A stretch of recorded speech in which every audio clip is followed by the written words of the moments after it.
gentlemen, boys and girls, children of all ages, it's time!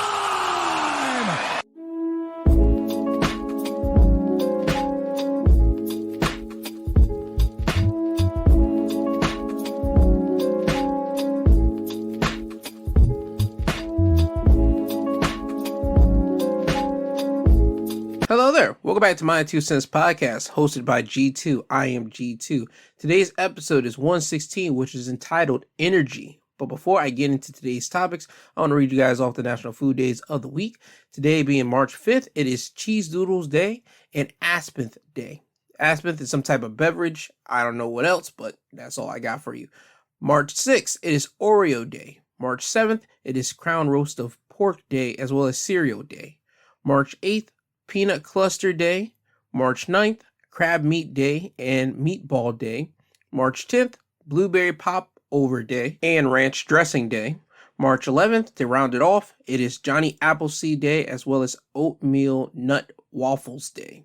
What does that mean? I just think that you put oatmeal inside your waffles when you make them, and then ta-da, you got oatmeal nut waffles. Now, before I get started with today's show, I do want to say, if you enjoy today's episode and you enjoy previous episodes, if you could subscribe to the podcast right where you go to every other your podcast host sites, wherever you listen this to, you can just hit the subscribe and just there you go. That's all you got to do.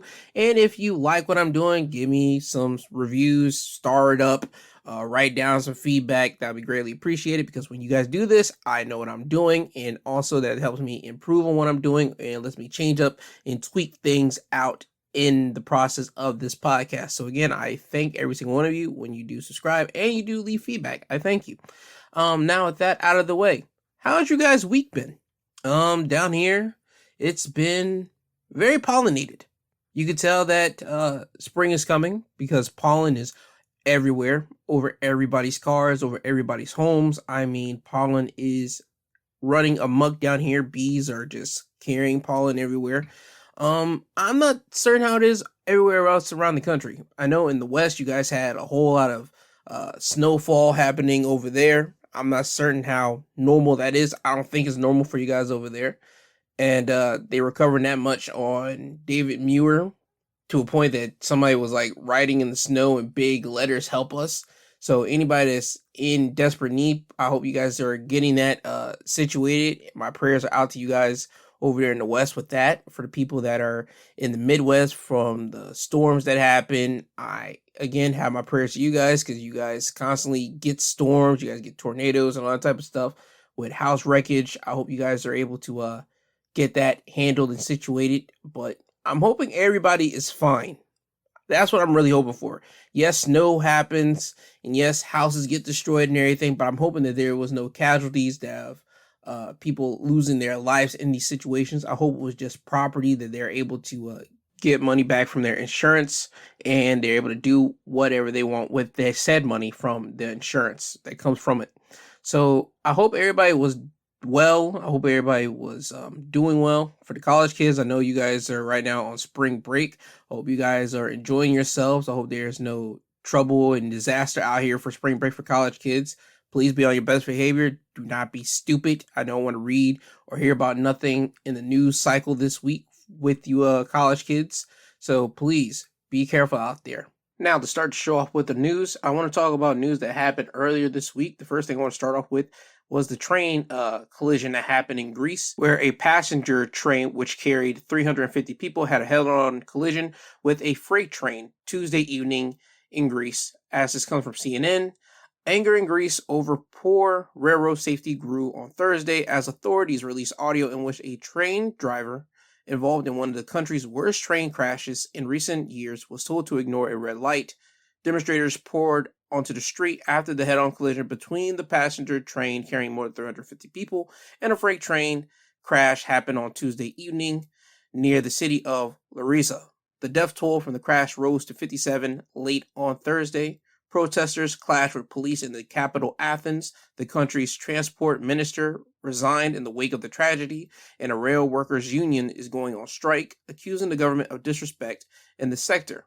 Another 48 people remain in the hospital as a result of the crash, which left toppled cartridges and scorched debris in his wake. 6 of the injured being treated are in critical condition due to head wounds and serious burns, public broadcast ERT reported Thursday. After a train station manager in Larissa was arrested in connection to the collision, Greek authorities on Thursday made public striking dispatch recordings that show one of the train drivers receiving instructions to ignore a red light. Proceed through red traffic light, exit through traffic light entry of neon peron, the station master is heard saying. Valise, am I good to go? The train driver responds, to which the train master says, go, go. In a second conversation, the station master can be heard ordering an employee to keep one of the trains on the same track. Shall I turn it now? The employee asks. No, because 1564 is on the route, the station master says. The station master has been charged with mass deaths through negligence and causing grievous bodily harm through negligence. Upon arrest, he claimed the collision on a technical fault, though he later admitted to making a mistake. So, from reading all of this assures me that this train head-on-head collision could have easily been stopped if somebody just would have taken their job seriously. Instead, you got 57 people dead because of somebody's stupid ignorance. You have another 48 people that are in the hospital. You have 6 that are being treated in critical conditions due to head wounds and serious burns. I mean, this was ridiculous when you heard about it. I didn't know nothing about this until it popped up on my laptop in my corner notifications. And I just stopped and I'm like, that happened in Greece?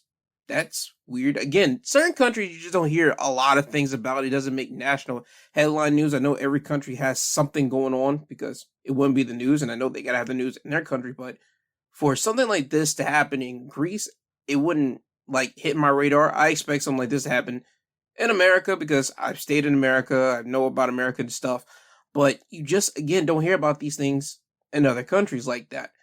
In America, we're still dealing with train derailments now over here because we had another train derailment that happened over in Florida, and they were carrying 30 gallons of liquid propane gas, and from that derailment in the train, no liquid propane came out, as they're saying right now in Florida. But just to hear about that happening in Florida after Ohio's train derailment that just happened in February. And again, we're dealing with a lot of things now in the world with derailments in trains. You would think that trains should be a safe commodity for people to go upon their life and go on and just go about. But apparently not. Train accidents are happening more frequently than ever around the country. And again, it's just so weird. It was Ohio first, and then you get Greece and Florida what happened in the exact same week. I expect more train stuff was going to happen. But in the Greece incident, this stuff could have been prevented if somebody would have taken their job serious. But the guy got arrested. We got people that are dead now. We got people that are in hospitals now.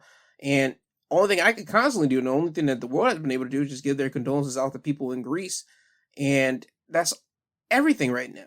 It's still so weird. It's weird how people take jobs and they've probably been on them for so long that they just become so bored with the job that they just you know what? I don't care no more. I'm just here to do the job. Or there's people that get the job, they don't care about doing the job, and they just bare minimum to it. Now, with this train station master, I have no idea. They didn't give up the man's name, but they have him under arrest, so that's at least one good thing that we can say that came out of this. Somebody did get arrested. There's no oh, we don't know. We don't know who's at the top chamber of it. No, we know who was at it. We know somebody that was in connection to it. And the man's got arrested. So I want to give my condolences to the family and friends of loved ones that they lost on this head-on-head train collision here. And again, just keep your heads up. I know that's a hard thing to say at this time of need right now, but you got to do it. You got to find some type of way to just find a way to keep your head up. You know, there's going to be some crying days, but just work through it. That's all I can say about that. Over here on the state side, Alex Murdaugh. Alex Murdaugh has been a big national headwave news for the past, for 3 or 2 weeks now since the Netflix docu-series came out. It really took national headwave in those, 2 to 3 weeks ago. But for South Carolina, it's been going on for 6 weeks. They said that in the deliberation pool. But it was finally came out this week that Alex Murdaugh has been found guilty of murdering his wife and son, as has come from the Associated Press. one of the last pieces of the legal dynasty that doled out justice in rural South Carolina for decades, crumbled Friday as lawyer Alex Murdaugh was sentenced to the rest of his life in prison for the murder of his wife and kid at their sprawling estate. At sentencing, Murdaugh maintained his innocence as he told the court, "As I told you again, I respect this court, but I am innocent. I would never, under any circumstance, hurt my wife, Maggie, and I would never, under any circumstance, hurt my son, Paw," Murdaugh responded. Now, with Alex Murdaugh saying this, he could try to say "till the cows come home." It's now in the record books that he has been stated, well, they've guilted him as being the guy who murdered his wife and son. It is what it is, so he's being labeled now as a murderer. And the funny thing to me is that whenever the deliberation happened Thursday afternoon, and I was with my family whenever the jury came back, and they stated on the news that it took the jury less than 3 hours to find Alex Murdaugh guilty of killing his wife and his son. And I started doing the math in my head, 3 hours, okay. And I promise you not, I said it only took them an hour to really find out he was guilty. The other 2 hours, they had to eat dinner, and the judge had to eat dinner, and they just wanted to make sure that everything was good before they actually gave the verdict. And I crap you not, Friday, whenever one juror was talking to ABC, they mentioned how deliberation happened with all the jurors got into one room, and it literally took them 1 hour just for everyone to get on the exact same page to say that Alex Murdaugh killed his wife and his son. And what really drove home was the piece of evidence of where the boy who ended up dying, Paul Murdaugh, he was recording his dog, and in the background you could hear the mother talking, and then you hear Alex Murdaugh's voice in there, and that really drove home the fact that Alex Murdaugh was there after Murdaugh has been saying for the longest periods of time, him not being there at the scene, his voice being on that recording, that kind of sealed his fate right there. If that video never came out, all the evidence and all that type of stuff, the jury would not have been able to, with full facts, say that Alex Murdaugh was truly there. But with that evidence being there and they heard his voice on that recording, that sealed his fate. And for me, it is what it is. I mean, my mother, she is a kind-hearted soul person. She still can't get over the idea of somebody killing their wife and their son.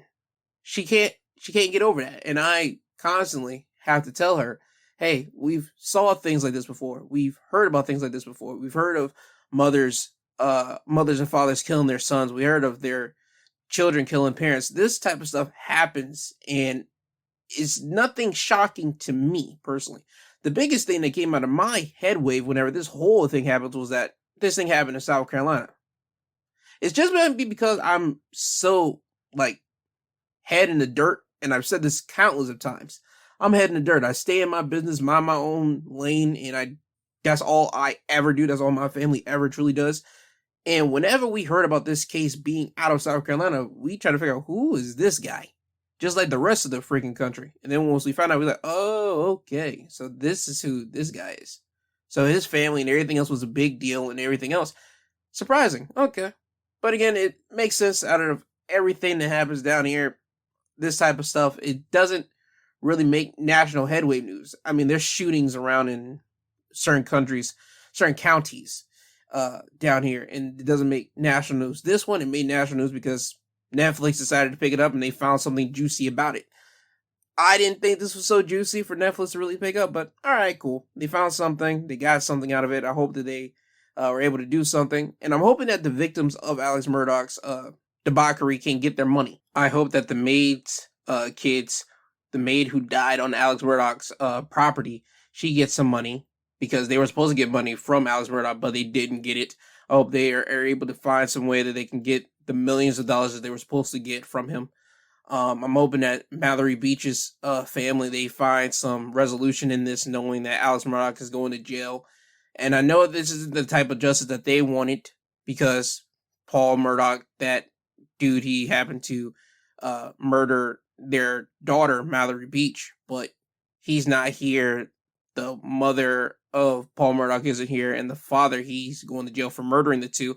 I'm hoping that they're able to find some peace after all this type of crap has happened. And again, I do have to apologize to the Mallory Beach family, because when this whole first thing started and I looked into everything, and I've said this on countless episodes back when I talk about this specific situation, I mentioned how whenever the situation came about with the mother and the son dying, I thought it was somebody that had to do with the Mallory Beach family, because they didn't like the way that the Murdaughs have so much power and cachet over the legal system over there.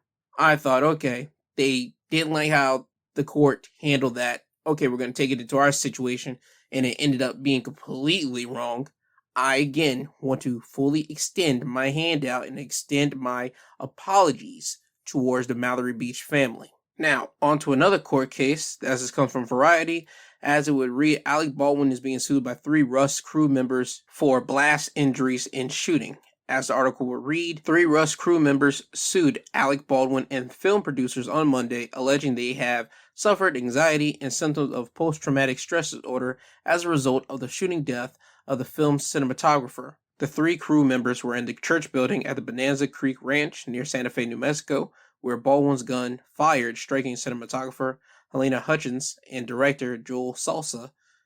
Baldwin has denied pulling the trigger, though prosecutors have charged him with involuntary manslaughter for allegedly firing the weapon while it was pointed at Hutchins. The plaintiffs in the latest suit are the dolly operator, the set costumer, and the key grip. According to the suit, all 3 were in close proximity to Baldwin when the gun was fired and suffered blast injuries from the deafening sound of the shot. The lawsuit also alleges that producers cut corners and hired people who had been the subject of previous safety complaints, including David Halls, the first assistant director. The suit also faults the producers for hiring armorer Hannah Reed despite her lack of experience, because they allegedly wanted a quick and cheap production. The lawsuit faults Baldwin for not paying attention during weapons training, for failing to ensure that the gun was not loaded with a live bullet, and for discharging the round. Baldwin's representative declined to comment, as this now falls in the wake as the 3 plaintiffs join several other crew members who have filed suits in New Mexico and California, including the script, supervisor, set medic, and grapher. In one of those suits, Baldwin's lawyers filed a counterclaim alleging the 4 other people were at fault in the shooting, but he was not. Okay, cool. So we're still dealing with this. Alec Baldwin still got a lot to handle on his plate, and that man is shoveling out lawyers and money all out the butt. Here's my deal. Why is Rust still being a thing? Why is Rust still being recorded? Why is it still trying to record this thing? A woman died on this thing. This whole production needs to be shut down and just killed off. Just throw it away. There's no more you can do with this thing. There's no more you can do. I understand people might want to continue trying to go on because, well, we want to honor the memory of Helena. No. This is done. This is over. Rust movie is a dud. There's no more you can do with that, because, ladies and gentlemen, there are lawsuits at play here. There are lawsuits with Alec Baldwin. There's lawsuits with the armorer. There are lawsuits now with backstage people that are working on the set now suing Alec Baldwin. I think the Rust movie should just be put out of its misery, Old Yeller style. And boy, that's a poor analogy to say, but it's the truth. Just lay it down, lay it to rest. There's no more you could do with that. Yes, at one point, before all these lawsuits start coming, you had an idea that, okay, after we settled with Helena's husband, maybe we could do something. Fine. But no, there's lawsuits coming at him left and right. There's no more that this Rust movie can be done for. There's nothing they could do. And personally, I don't see Rust as being like a major motion picture type thing. I see that being a low-key, like, underground straight-to-DVD movie. And for you to want to continue trying to film a straight-to-DVD style movie for nothing, I don't know what to tell you, bud. This thing needs to be done. I don't know who needs to hear this more. I don't know if Alec Baldwin needs to hear this. I don't know whoever's fronting them or trying to back the movie needs to hear this. That movie is done. There's no more you can do. There's no more life you can try to save into it. It's over. So hopefully somebody in that camp in Hollywood can hear me and say, yo, we need to call up and say this movie's done. Put a bow on this thing and just throw it in an incinerator. There's no more you can do for Rust. Alec Baldwin, go ahead and continue trying to fight this lawsuits that you're constantly facing. Go ahead and do that. And again, I just want to make this perfectly clear. I want to send my condolences again to the Hutchins family because they lost somebody on this movie set here. And for me, I don't think Alec Baldwin was, again, in charge of this because, again, that's not his job. His job is to be the person that's supposed to be just filming and acting in this thing. That's it. Sure, he's a producer, but certain people are only producers in name value. I'm not certain how much Alec Baldwin was really in the whole producing set mindset of this thing. They just probably said producer, Alec Baldwin, just try to get more capital money out of it, but it is what it is. I'll be waiting to see how this whole thing goes down, but that's just what it is right now with the Rust movie set. Now, on to some happier news, at least from my vantage point, as it's come from CNN. Vanessa Bryant reaches nearly $29 million settlement with Los Angeles County in lawsuit over Kobe Bryant crash photos.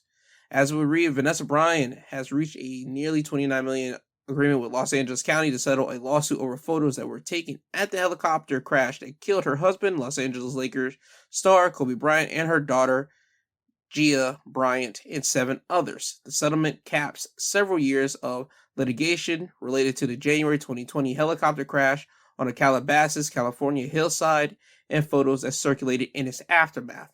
Today marks the successful culmination of Ms. Bryant's courageous battle to hold accountable those who engaged in this grotesque conduct. An attorney representing Bryant said in a statement to CNN, she fought for her husband, her daughter, and all those in the community whose deceased family were treated with similar disrespect. We hope her victory at trial in the settlement will put an end to this practice. The settlement comes after a federal jury in August 2022 found the Los Angeles County sheriffs and fire departments liable for infringing on the constitutional rights of Bryant and her co-plaintiff, Christopher Chester, for taking and sharing gruesome photos of the helicopter crash that left 9 people dead. The photos included not just wreckage of the helicopter, but close-up images of mangled bodies of those killed. The jury awarded Chester $15 million in damages and Bryant $16 million, which was later reduced to $15 million due to clerical error, according to Bryant's attorneys. The Los Angeles County Board of Supervisors in September 2022 agreed to pay an additional $4.9 million to Chester, who lost his wife, Sarah, and 13-year-old daughter, Peyton, in the helicopter crash. So, okay, cool.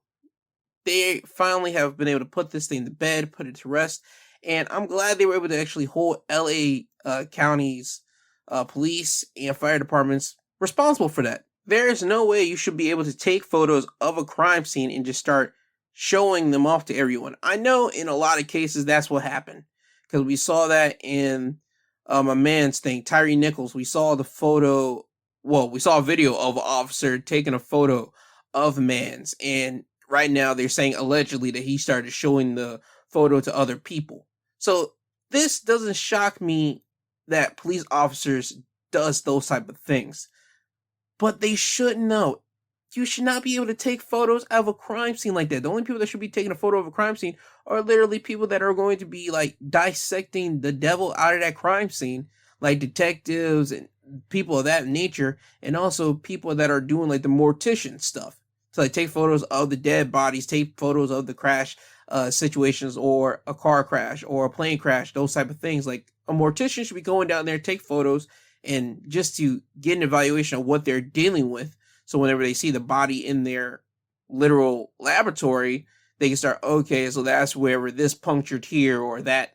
Like that type of thing, I can understand photos being taken for. But a police officer taking a photo of a gruesome, horrific style of crash, the way that we saw and we heard about Kobe Bryant's crash in 2020, I still to this day don't understand why police officers are going to want to take photos of that.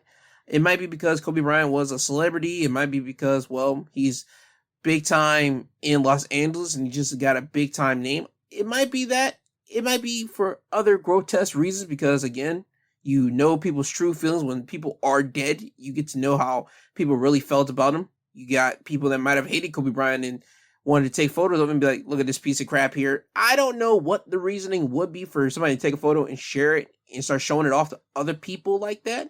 But police officers should not be the ones that should be able to do that. They should not be able to do that They know what their job is. You see a crash, you see a thing, hey, yo, call somebody here to take this down, take reports of it, and all that type of stuff. That's what needs to be done.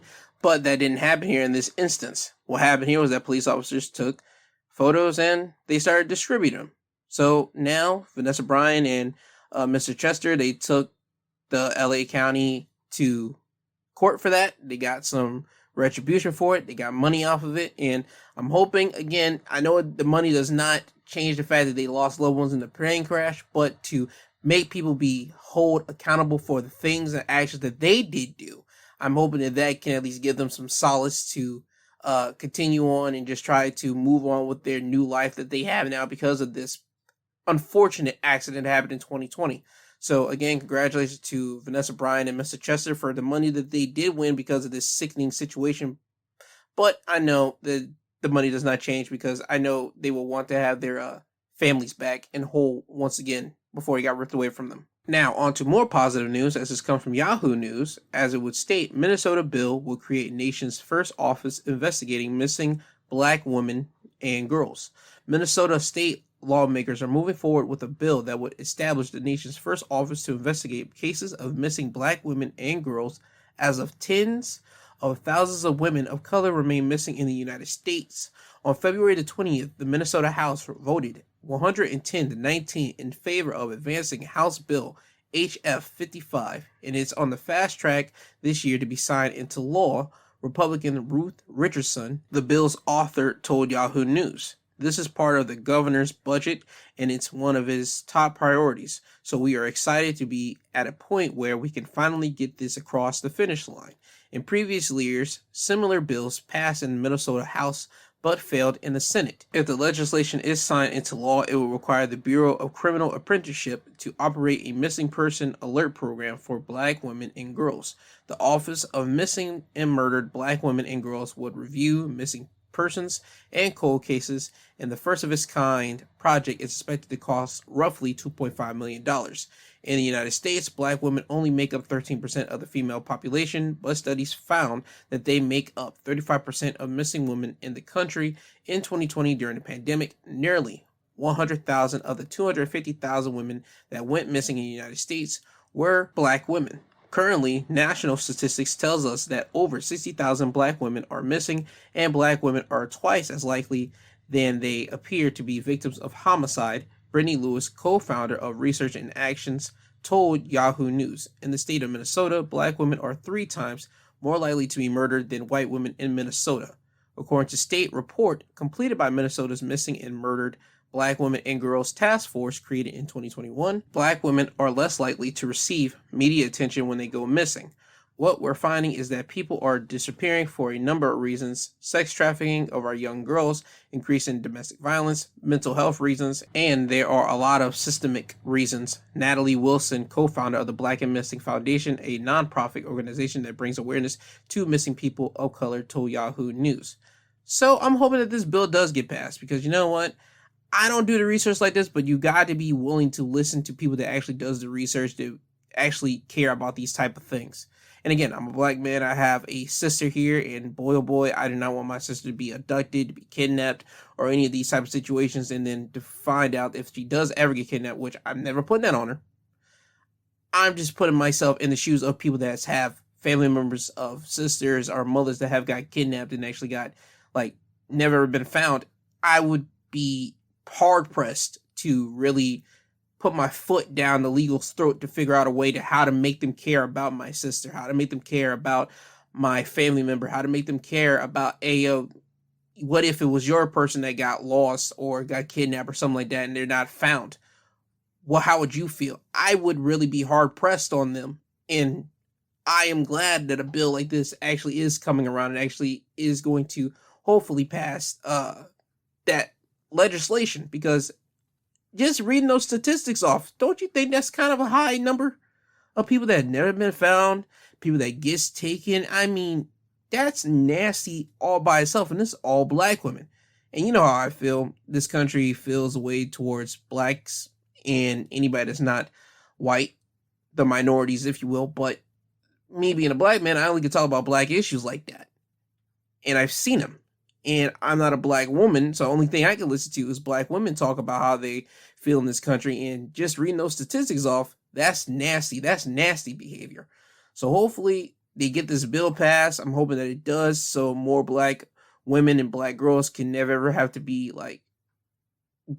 forgotten by the law enforcement, be forgotten by people in government because they're not of a fairer complexion or belonging to a certain race, if you will. So with that all being said, please, if you're in Minnesota's area, please try to get to your law makers, try to get to the people that's above this to get them to actually sign this thing into legislation and get this thing passed so that other states can actually get along and actually see this type of situation. They actually can make that stuff happen for their states as well. Now on to the next news topic, as this comes from Daily Mail, as it reads, Oscar Pistorius could be released from jail within weeks after murdering girlfriend. Disgraced Paralympian Oscar Pistorius could be released from prison in South Africa within weeks after serving half of his sentence for the murder of his girlfriend at his home in 2013.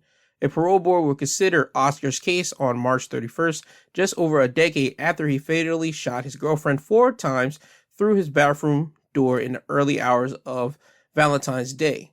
The girlfriend's parents, who oppose the idea of their daughter's killer's release, have no power to block it, as criminals are automatically eligible for parole after serving half of their sentence. Oscar Pistorius, who's 36, claimed during trial that he believed his girlfriend was an intruder, but was eventually found guilty of murder and sentenced to 13 years and 5 months. The announcement of the parole hearing comes after it was revealed the ex-Olympian was given 24-hour police protection upon his release due to fears of retaliation attacks. So Oscar Pistorius could come out of prison thanks to being on the parole board. Well, the parole board saying that he could be out. I don't know how to feel about this. If I was the parents of the girlfriend, I don't know. You have someone who killed your daughter and they're going to be out of prison after they only serve half of their sentence. Well, the possibility of them to be getting out. I don't know how I would feel. I know I'll be pissed off and angry and upset, but it's all about what the parole board does, and I don't know. It's just so weird to me how in that country they only got to serve half of their sentence before they can actually go to the parole board.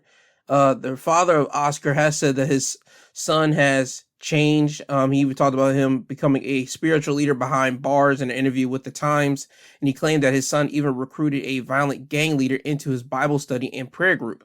So I could see them trying to really add some dip onto that chip so they could feed the parole board with that type of story. But you got to look at everything in totality. I mean, if the man comes in there all kumbaya, my lord, to the parole board, and they see that he's been a model citizen inside the prison system, I could see them literally letting him out of there. I could, because that's always people who like to lead with good faith, but I don't know how I would feel. I just don't know. I think if someone murdered my family member and they were to only spend half of their jail time that they were given, I would be pretty pissed off at the whole system. So only time's going to tell. We'll have to wait and see. I'm pretty sure GMA or somebody should be covering this within this week, because this was a big thing. This was literally a big news topic back in that times whenever this trial was going on with him. And I remember this faintly, but as soon as I saw this situation pop onto my Yahoo front page, I immediately thought, okay, I remember this situation. And just to read about him getting out, or possibility of him getting out after only spending half of his sentence of jail time, that's wild. So if anybody wants to commit crime, I'm not saying that you should, just go to South Africa, buddy, because apparently the only thing you gotta do is serve half of your time and you can easily get sentenced for parole. But we'll have to wait and see if Oscar's going to be able to get out of here. Now on to the next topic, as this comes from the Daily Caller, as the title would read, Not a Free Country. Woody Harrelson blasts Hollywood for pushing forced vaccination. Actor Woody Harrelson has held nothing back during a February interview with the New York Times where he blasted mandates and COVID-19 protocols. Harrelson conducted the interview to promote his new film Champions, but things took a turn when he was asked about his perspective on the movie business evolution since the 1990s. Not to get an indie done, especially with all the COVID protocols, which to me are rather absurd. I don't know what's going to happen, Harrelson said at the end of his response. The reporter immediately pushed Harrelson on what he felt was absurd about the COVID-19 protocols. I don't think that anybody should have the right to demand that you're forced to do the testing, forced to wear the mask, and forced to get vaccinated 3 years on. Let's be done with this nonsense. Harrelson shot back, stating that all of the above was not fair on the crews who put movies together. I don't have to wear the mask. Why should they? Why should they have to be vaccinated? How's that not up to the individual? I shouldn't be talking about this. It makes me angry for the crew, the anarchist part of me. I don't feel that we should have forced testing, forced masking, and forced vaccination. That's not a free country. You know what? I'm kind of siding with Woody on this one, to be honest with you. Because you know what? It's been, 3 years since COVID happened. 2020 was the height of COVID. I mean, it completely dominated and decimated everything in its wake. 2021, people started easily getting themselves back in outside. Yes, you still had to wear your mask in certain select areas, but you were still able to start slowly getting outside. 2022, people were back outside. You saw certain people with masks. You saw people without masks, and you knew how to move around. And now in 2023, there's a lot of people without masks on. There's a lot of people like COVID never happened. Looks like we're going literally 2019 and far back before COVID even existed. And now there's certain people that will have masks on walking around because, again, they still want to keep for their sanity and safety and all that good stuff, in which I'm not knocking. So I understand what Woody is talking about here. I didn't know they still made you do like COVID testing and make you take the vaccination shot and all that type of stuff. I didn't know they were still doing that. Well, making people do it. I know in certain places like the service vets, they have to go in when they go to the VA, and they still have to make sure did they have COVID or something. I know like for that situation, yes. But for like jobs, I didn't know you still had to like take the vaccination. I didn't know that was a thing. I thought they'd done away with that because, again, if you look outside, everybody's back to being 2019 and beforehand. There's not a lot of people with masks on their face. So in Hollywood, I would think that should be the protocol. Yes, the people that did get shunned and did get ridiculed for not wanting to take the COVID shot in 2020, 2021, I understand back in that time, yes, you ridiculed them, whatever. But now that everybody's back outside, everybody's doing their job, and it just seems that not a lot of cases of COVID is being like reported like that. Why are you still making people get the vaccine? Why are you still making people do a shot? I don't understand it. So I ride with him on this one. He doesn't want that type of stuff to happen. He feels that this is a big pharma, big government type situation here. Again, I'm never going to go into that type of business because that's above my pay grade. And I believe that's above a lot of people's pay grade. The only thing that I think everybody can understand is that big business wants your money. Big business has this product here that they have abundance of, and they just try to get a way to get rid of it. So they're going to try to enforce people to get some type of shots on them. I'm not saying this is nothing but a theory, but hey, I feel that this whole situation now should be done with. I think people should be able to go and to get a job without having to fill out a vaccination testing and all that type of stuff. Yes, I think if you want to have a job, get a vaccine. You do that if you want to of your own free volition. I don't think a job should make you have to get one. Now, if they want to do COVID testing on the first day that you get there, fine. But let that be the only COVID testing that you get, because people will ask you, have you been out of the country within some amount of days? They do that on hospital visits. I'm not sure if they do that with jobs or not, but if they want to do that with you when you first start a job, yes, sure, fine. Do my COVID testing. That's what you want. Do that, cool. But after that, that's the only time you should be allowed to do it, as soon as you start a job, not when you're constantly working on that job. Now, in Hollywood, they go from places to places. They go from one country to another country. So I can understand them for whenever they go and get work from another movie set to another movie. You might have to do a COVID testing. I understand that. I think that's perfectly fine. I think, again, nobody should have to force to wear a mask or get a shot. If you want to do a COVID test, fine. Because I think they'll be willing to, because as soon as you break it down to people, they'll understand. But nobody should be forced to take a shot or wear a mask if they don't feel like it, especially at jobs. The only time, again, if you're in Hollywood, if you get traveling from place to place, country to country, then get a COVID test. Yes, sure. But getting the vaccine and all that type of stuff, nah, that shouldn't be forced upon you. So, hey, man, Woody, keep on talking your talk about this stuff. And I hope people in Hollywood actually pay attention to it and they actually start fixing those type of rules and regulations here. Now, staying on to Hollywood, I want to give congrats to Keke Palmer. She became a mother this week. She gave birth to a boy. Congratulations to her and her dude. They became parents. She's a first-time parent, so congrats to her. I did not know she was pregnant until she popped on SNL. And then my mother told me, hey, Keke gave birth. I was like, oh, okay, congrats, mazel. So congrats to Keke Palmer here. She has went on Instagram this week and said that parenthood is kicking her butt right now. And when I read that, I found that completely hilarious, personally. When I read that parenthood is kicking someone's butt, I always got to find it hilarious because I always think that, don't you talk to people whenever you're pregnant? And don't they tell you how parenthood's going to be? You're going to have sleepless nights and all the normal stuff that usually happens to people that have children. You're going to be sleepless. There's going to be the exploding diapers, the clothes getting messed up, and all that type of stuff. I hope Keke's ready for it. Keke seems like the type of person that's going to be ready for the challenge and the task of raising up a child. So, again, congratulations to Keke Palmer and her dude on their child. Now, continuing on with more congratulations. Congratulations to Michael B. Jordan. Creed 3 just came out this past, Friday. And Michael B. Jordan, he got his star on the Walk of Fame, which was weird to me. Michael B. Jordan has, in my eyes, he just became like a top leading guy in Hollywood.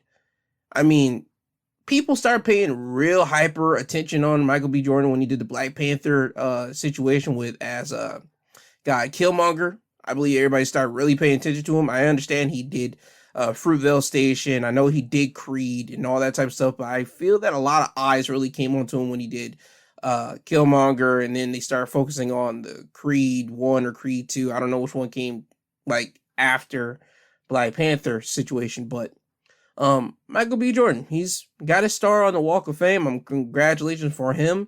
And at that ceremony situation, you had his co-star in the Creed 3 movie, Jonathan Majors, and you had a friend of his, Ryan Coogler, who is a director. All three of these black men were at this big ceremonious moment for Michael B. Jordan.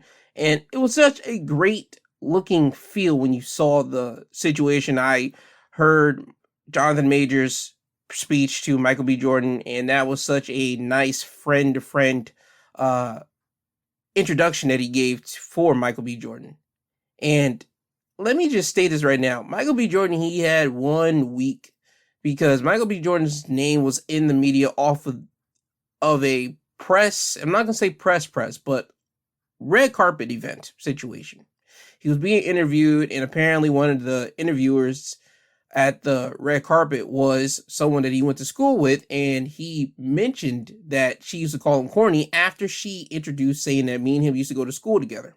So when she said that, he said, oh yeah, weren't you one that used to call me corny? And people have went back and saw her on a podcast, and she talked about how she knew of Michael B. Jordan, how they went to school together, how he walked around with headshots, and they used to call him corny, and they used to mock him because his name is Michael Jordan, and at that time Michael Jordan was being Michael Jordan in the NBA, yada yada yada. So a lot of kickback came around the whole situation. People were saying that Michael B. Jordan shouldn't have addressed her like that or anything. Let me say this right now.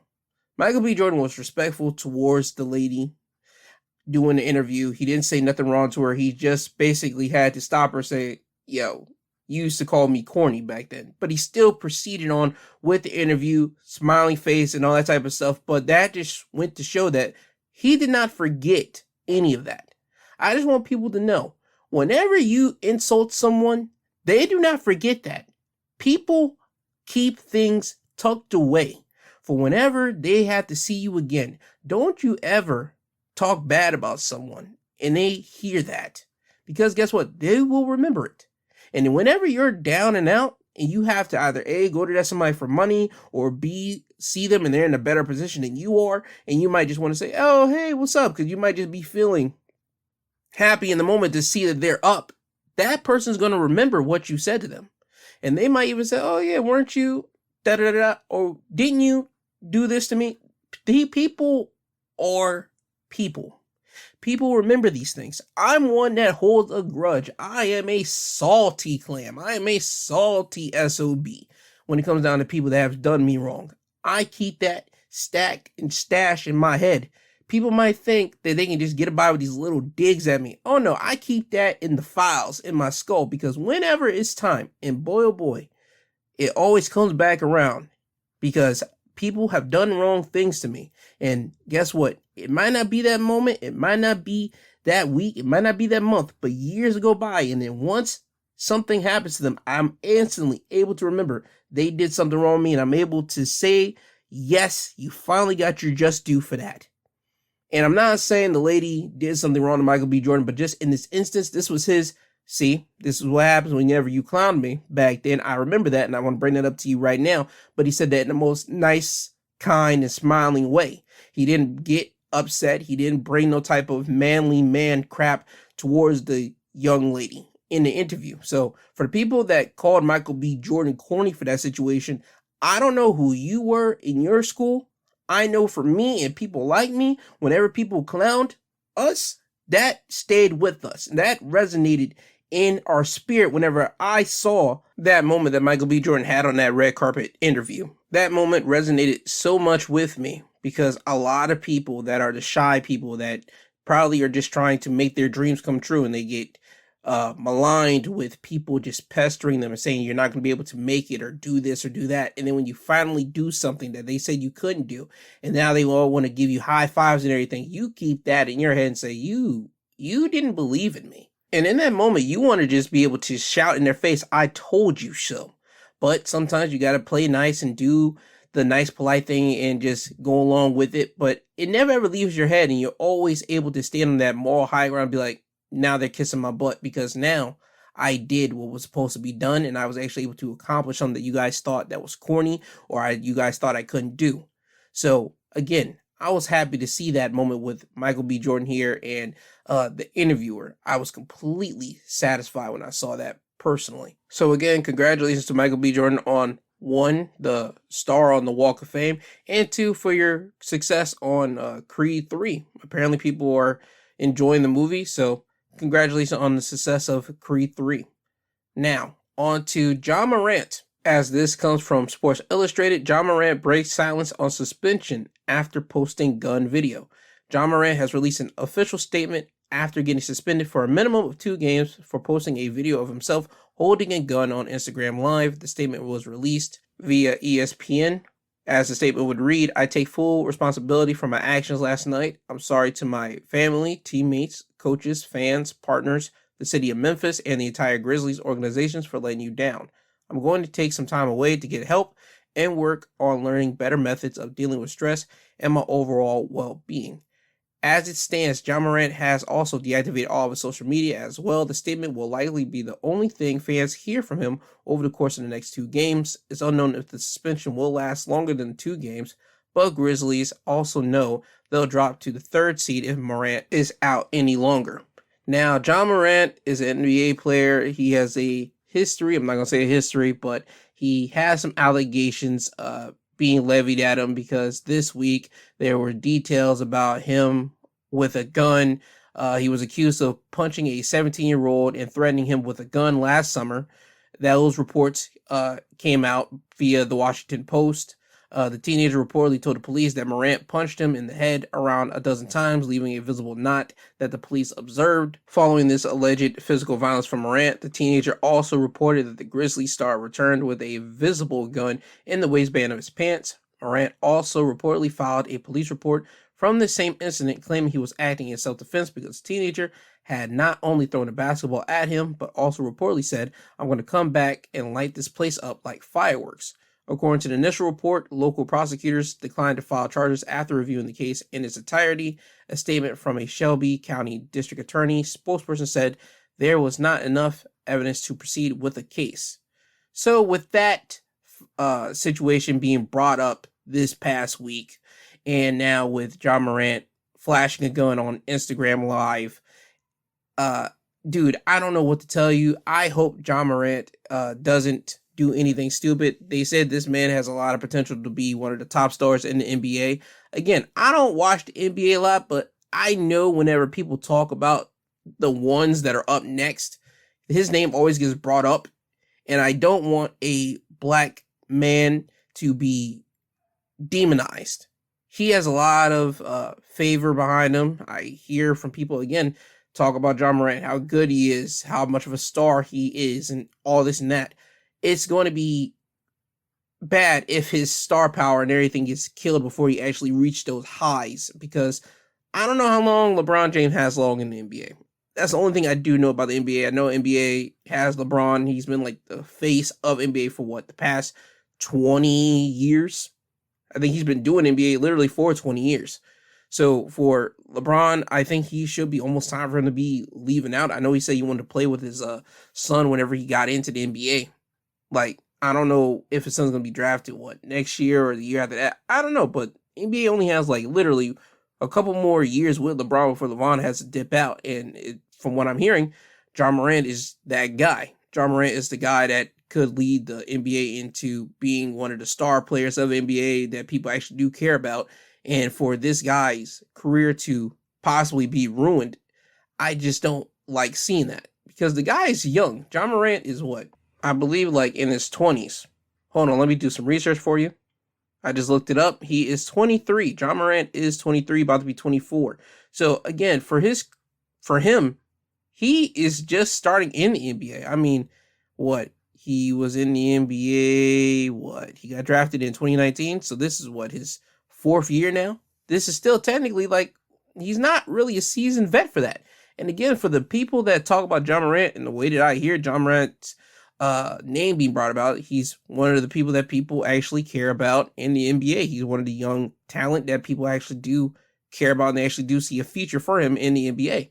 So I hope that his career doesn't get trampled because of this situation, but I want all the young athletes that are going into the NBA, that are going into the NFL, that are going into any type of sporting arena, please take note. Please don't do anything stupid. You guys have been raised up in the internet age. There's no more excuses for you guys. The old heads, they got excuses because they weren't born around the internet. And yes, they know of the internet. They know what the consequences are, but they are dumb.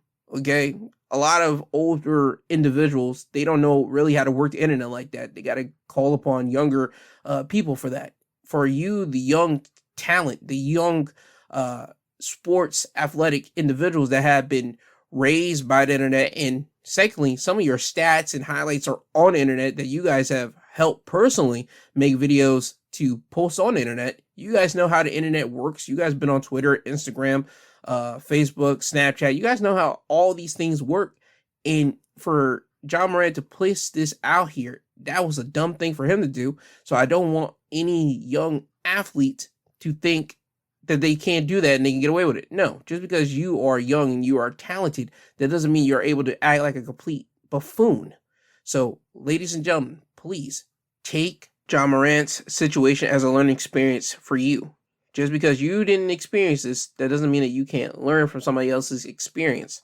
So, don't do anything stupid. Don't flash any type of object that you know you're not supposed to flash on the internet, because again, you know that's going to be thrown around everywhere.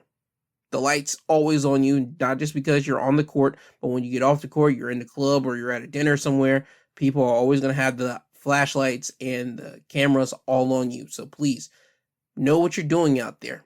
Now, with that all being said, I want to thank Apple Podcasts, Google Podcasts, Podbean, Audible, all the other podcast sites that have me on there, because without them, I wouldn't be able to get this episode out to you guys, the downloaders. And I want to thank you guys, the downloaders. I want to thank you guys for downloading episodes and listening every single Saturday and Sunday. And now even on Wednesdays, because I drop episodes on Wednesdays now, the midweek breakdown. And this upcoming Wednesday, I'm going to be talking about the Chris Rock special that happened just last night, Netflix's first ever comedy special. So tune in next Wednesday. But this past Wednesday, I talked about AI and what I fear is going to happen to AI, and I added Megan into it. If you haven't seen Megan, again, this is not a plug from Peacock. Peacock is not paying me. This is just me just telling you, go watch Megan. Megan is a good movie, and it gives you a glimpse into the future, which is going to happen, I'm predicting, within the next 20 years.